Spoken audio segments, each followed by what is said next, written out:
So for this video, I'm going to show you how to machine a very simple part in Mastercam.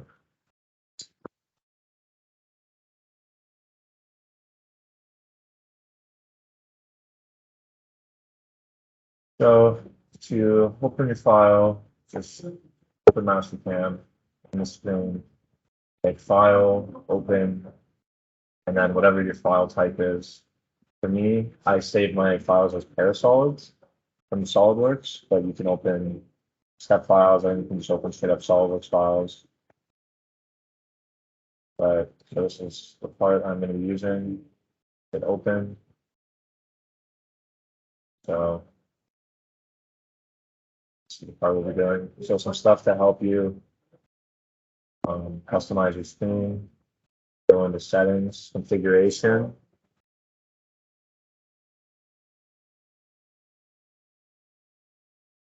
Curves. Hit edge curves. Turn that on. Yeah. Go back into settings. Configuration. And then screen. Hit the plus set screen. Grid view. Active grid, visible grid. Turn both those on. Yes. And then now you can see these are how you do your views, top view. So this is the top view. So also, if you want to orient your part better, do X-form is how you move your part around in the place. So we're going to be looking at it from the right view, which is this side, because we want to flip it like this. So we're going to flip it around this axis. You want to look at it that way. So highlight the part, X-form, rotate, move. You hit copy, you'll make a copy of it, just move. And then we're rotating it 90 degrees.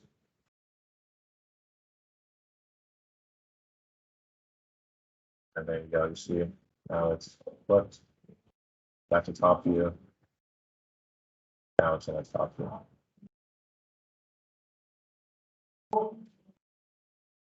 So another thing is you can highlight it all, X-form and move to the origin. So wherever you click, it'll move your part to the middle. So origin here. So I like having it on the left corner. This is how I machine parts, but for your guys' project, you're not machining, so it doesn't matter as much for you. But you do want to have it at the 0 height, just below the Z height, at 0, because otherwise, when you're doing your toolpath, it'll confuse you a bit. So then we'll start with the machining stuff. You're gonna have to select a machine type. For this, we're doing, you can do wave, all this stuff, but we're doing mill. We're gonna do mill default. So it should pop up here. Next, what you're gonna want to do is set up your stock material.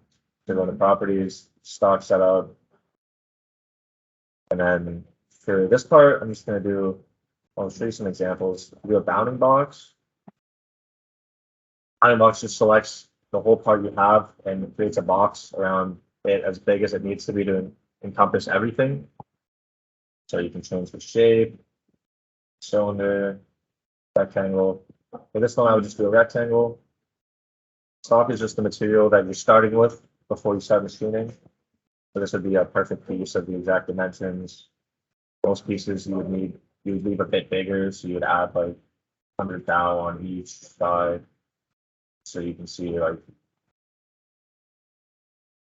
it's a bit bigger than that way you're actually taking off material on the sides. It's not exactly perfect. But for this, yeah, we'll leave it like that. Okay, so everything's gonna want to be in your top view when you're making the toolpaths. There's this 3 axes, so you can only do stuff from the top anyways. So for toolpaths, we're gonna start with facing. This one, face. Check mark. You can just hit check mark. It'll automatically go for you. So toolpath type, spacing. I'm gonna go to tool, select tool library, and make this bigger to help you. So we're gonna filter the tool type. So in here we want the face mount. Check mark. This will just filter the tool selection to just face mode. Just hit filter. We're gonna have to be doing drills later. Will be all your drills, face mills, and mills. So for this one, face mill, we're gonna be 3-inch face mill. That's the one we have in the lab, but that's what we do for this. I guess probably bigger than it needs to be. Yeah, it's usually feeds and speeds. They don't really matter much for you guys because you're not actually machining. Here, this will like leave material on, so you want to take that off.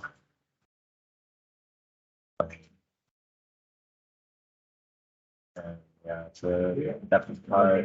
We'll just do one cut, so you don't need depth of cut on. Different parameters. I use absolute everything, and then just.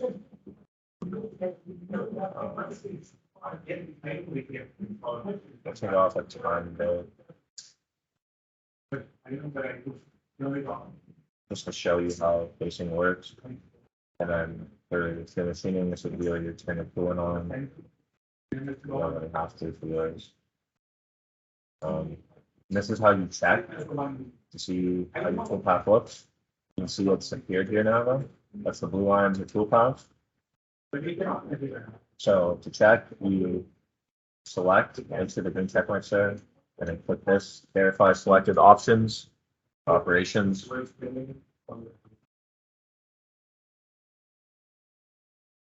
And then you can go view, fit, go just fit it to your screen, and isometric. That's what I usually do. Speed down a little bit. You can see all this is going to do is just come across and face it.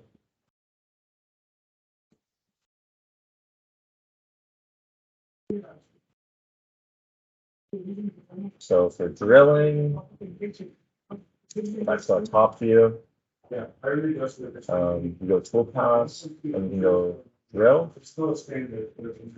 And then what I like to do, it'll automatically, if you right click on your screen, go auto cursor, and then I disable all, turn on arc center. This will just make it so that I only select the center point of these arcs, and that's all I can select. So that's what I'm going to do.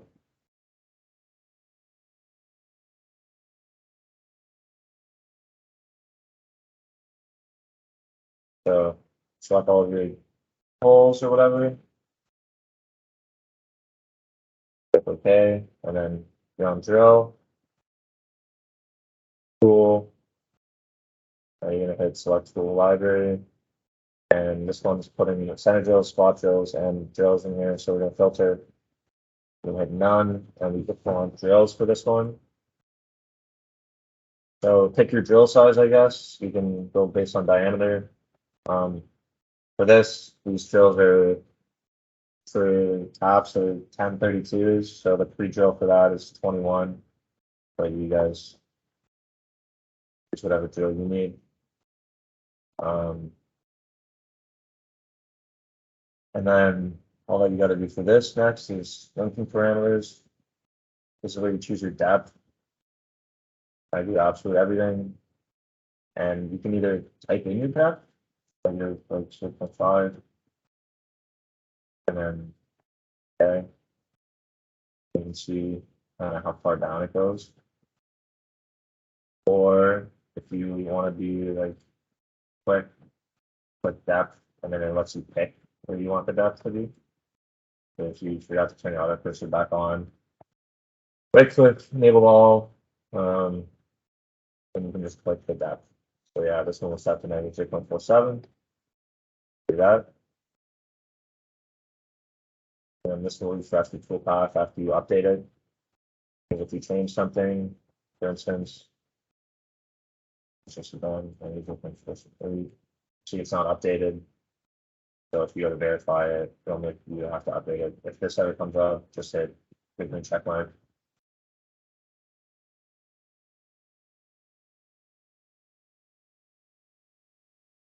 Oh.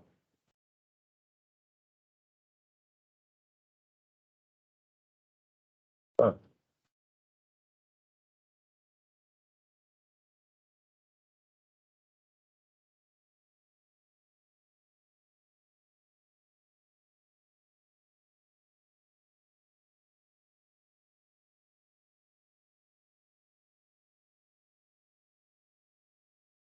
Yeah. Well, yeah, I just redid it all. Okay, good thing I started sharing again.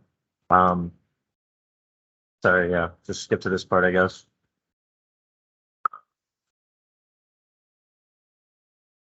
So we're gonna verify, like I said before. Just, I guess maybe don't look for green check mark. Always save your work when Mastercam, otherwise it's gonna. So it's gonna face it, and then we're gonna be drilling the holes. This is the pre-drill. You would tap these, but I'm not gonna be showing you guys tapping. Just drill the holes. I guess that way.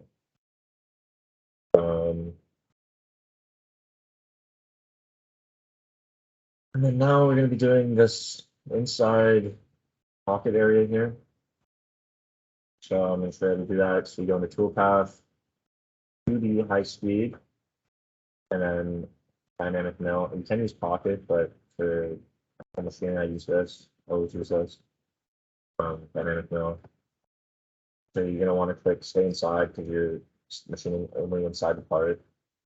And then you're gonna want to do a containment region because you're staying inside the part and you want to contain it to a certain zone. So that's why you do a containment region. So you're gonna want to pick. And yeah, this part kind of sucks. Sometimes it'll automatically do a full chain for you.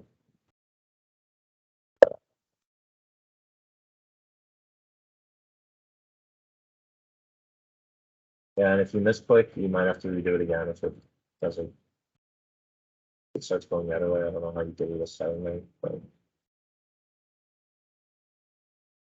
I don't know. Sometimes you gotta redo stuff.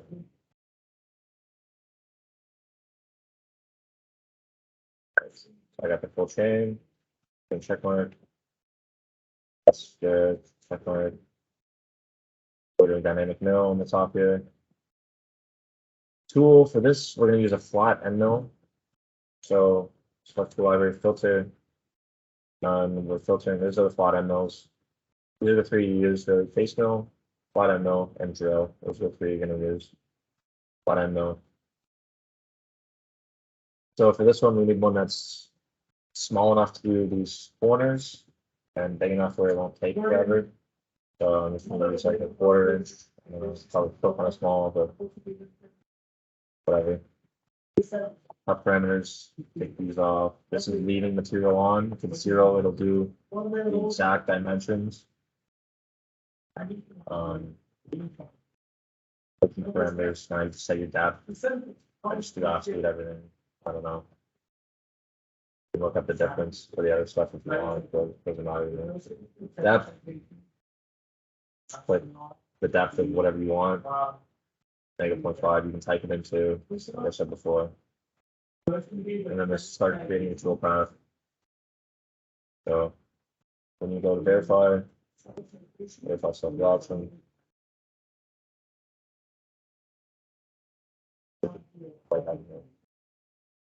This thing go with the speed of how fast it goes. If you want to see what it's doing. See, yeah, so realistically, this one takes 14 minutes to do. I'll use a bigger tool to make it real faster and then do this one at the end. But you guys just have to worry about moving the material. So that's how you do pockets. I mean, you can play around too. You could probably do it to a path with just a pocket as well. But whatever you want to do. You have an example this way, so if you want to do it this way, do it. And then we're gonna do this outside pocket here now. So for this one, we're gonna do the same thing. We'll have the high screw dynamic now. This time we're gonna be from the outside. And then we're going to do an avoidance region because you're outside of it and you want to avoid a certain part. That part is here. You want to avoid this. Right, fillets. That should be the fillets.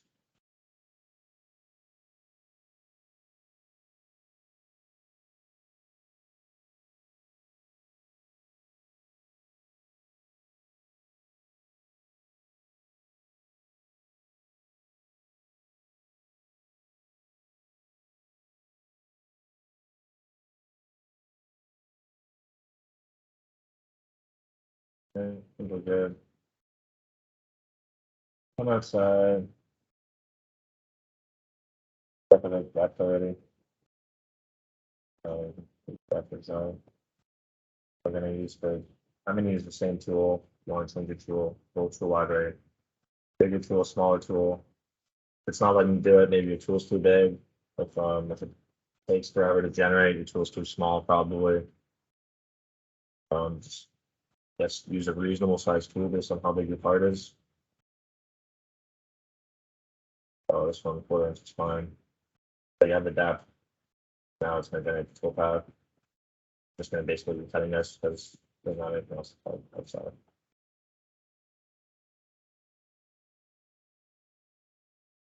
It's cutting off those corners actually from my fillets.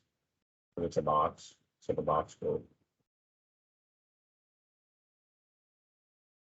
get sharp edges. They don't do that. But.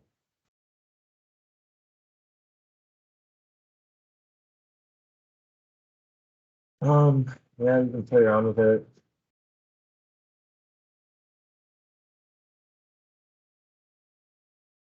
That's pretty much the basics. Do that, and you'll probably be able to remove all material. If you want to run it from the beginning, like on top machine group one, it'll highlight all of them. It'll highlight everything. If you just click on one, then you hit this, it'll just do the one. So click machine group one, click this thing, verify software operations. Then it's going to do all 4 toolpaths. Yeah, and you can change the speed of this. So it faced it, then it drilled it, and now it's moving obviously in the middle.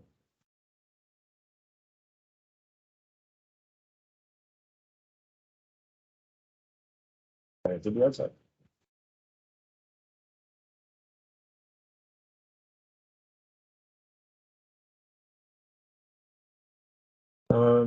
Yeah, so you can see the CPU cycle time, the total time is over the total cycle time. So take 18 minutes, pretty slow. So probably wouldn't do it like this at all. But for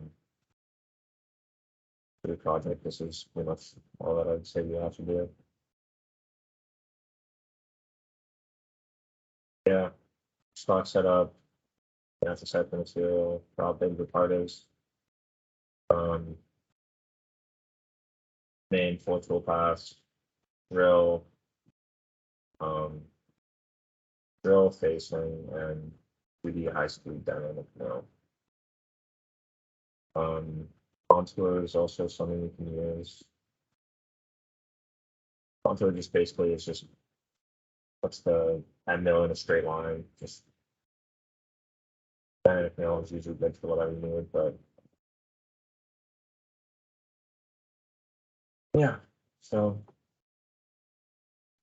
that's pretty much it. I don't know what else we need really.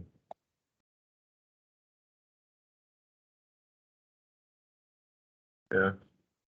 Any questions? Probably ask the blueprint to want to email me or something. Or, I don't know. But yeah. That's it.